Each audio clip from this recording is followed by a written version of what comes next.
In the winter of 1874, an entire village vanished without a trace.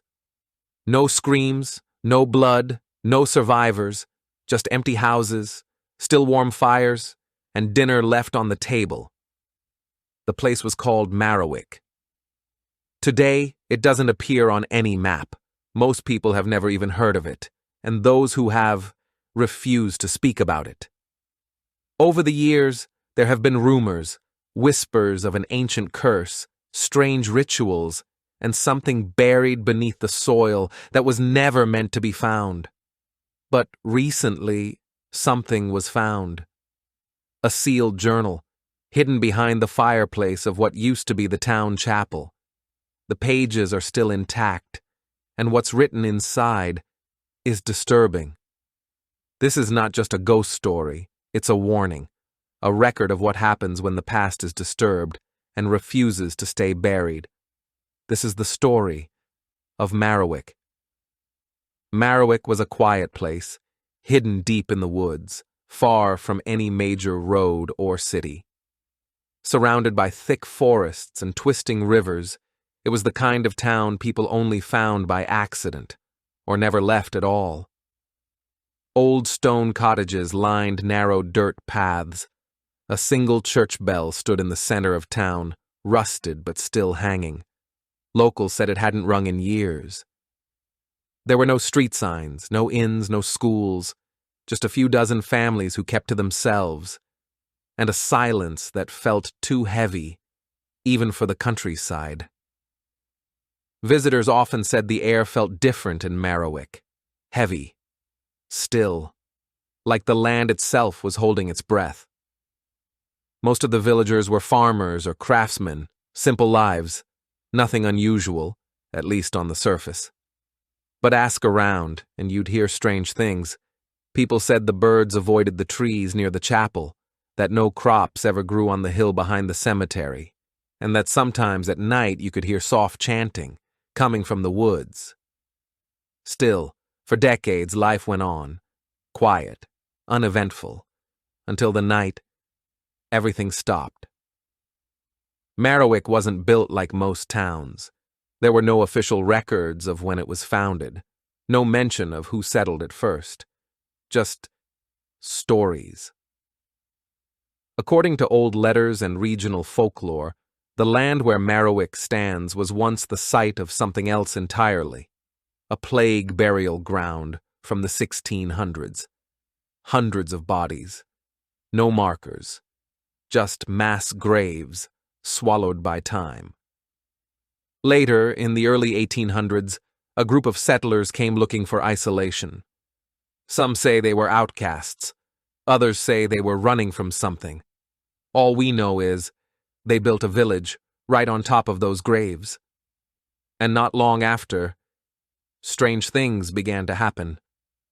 Livestock were found mutilated, with no blood.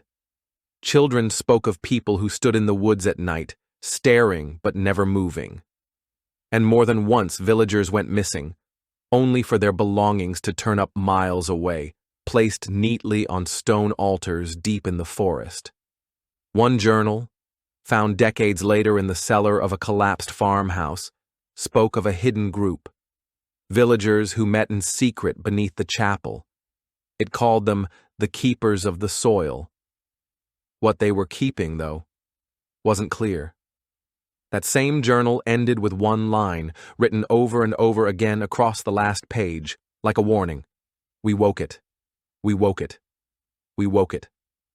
After that, there are no more records, no letters, no logs, just silence, until the night the entire town vanished. It happened on the night of November 17th, 1874. A heavy fog rolled in just after sunset, thicker than anything the villagers had seen before. It crept in fast, smothering the town in silence. A traveling merchant, one of the few outsiders to visit Marowik, was staying just outside the village that night. He would later report hearing distant screams, followed by nothing, just the sound of wind. When he entered the town the next morning, he found something that would haunt him for the rest of his life. Every house was empty. Beds made, clothes folded, fires still burning in the hearths, meals half-eaten on tables as if people had just stood up and left mid-bite. There were no signs of struggle, no blood, no footprints leading away from the village, just absence. Even the animals were gone. Dogs, horses, chickens, all vanished. He walked to the chapel, hoping to find someone, anyone. The front doors were wide open. Inside, the pews were overturned. Candles burned all the way down, wax pooled thick on the floor. And scratched into the altar, over and over again, was one word: below. Authorities were eventually called. They searched the village, the woods, the river. Not a single body was found. Officially, the case was closed due to mass relocation under unknown conditions. But unofficially, most investigators refused to talk about what they saw. One of them, years later, was quoted saying, "That place was never meant for people. Something else lives there." After that, the government sealed off the area. Maps were redrawn, roads rerouted. Marowak simply disappeared. But that wasn't the end. In the years that followed, theories began to spread, whispered in pubs, scribbled in the margins of old books, shared in late-night radio calls. Some believe Marowak was cursed from the start. That building on plague grounds disturbed something ancient. Not a ghost, not a demon, but something much older, something nameless. One theory points to the Keepers of the Soil, the secret group mentioned in that lost journal. Some think they weren't just villagers, but cultists, practicing old rites to keep something sealed beneath the town, and when they stopped, whether by choice or death, the seal broke. There's also the theory of a thin place, a spot where the veil between our world and something else is weak. Places like that have appeared in myths across cultures, doorways to other realms, places where the dead aren't as gone as we think.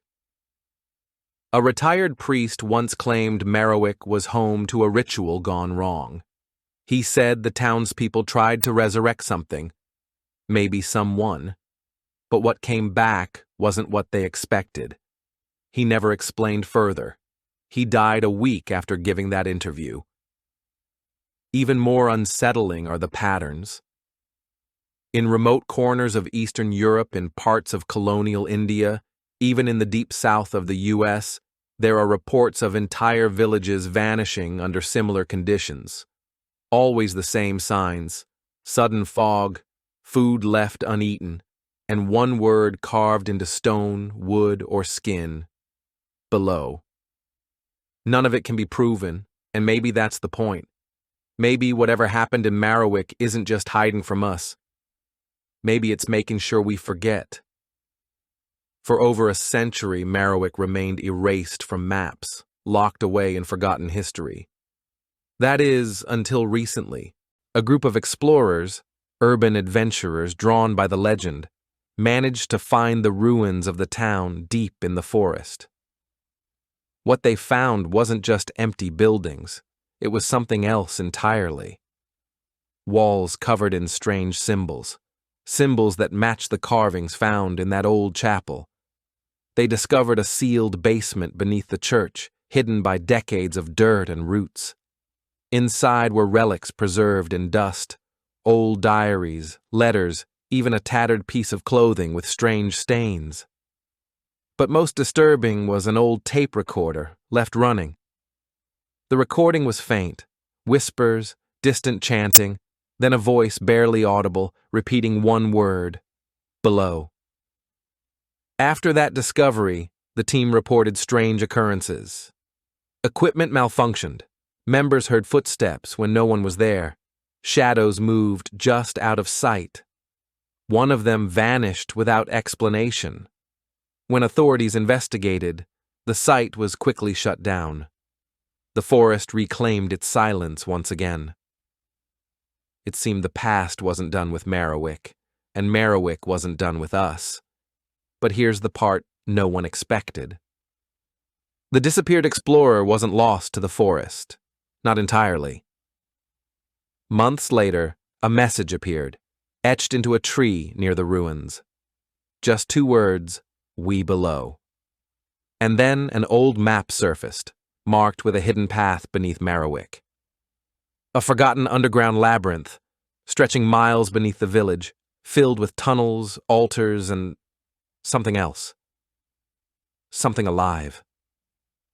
Researchers who've dared to follow that path describe a suffocating darkness that seems almost aware. Voices echoing, begging, warning, whispering in languages long dead. And the deeper they go, the more they realize this isn't just a place. It's a prison. For what or who, we may never truly know. But one thing is clear. The past didn't vanish. It went below. And sometimes, it tries to come back. Some stories are never really finished. They wait. Hidden in the shadows of forgotten places, in the whispers of the wind, in the silence after the last light fades. Merriwick's story isn't over. Not yet.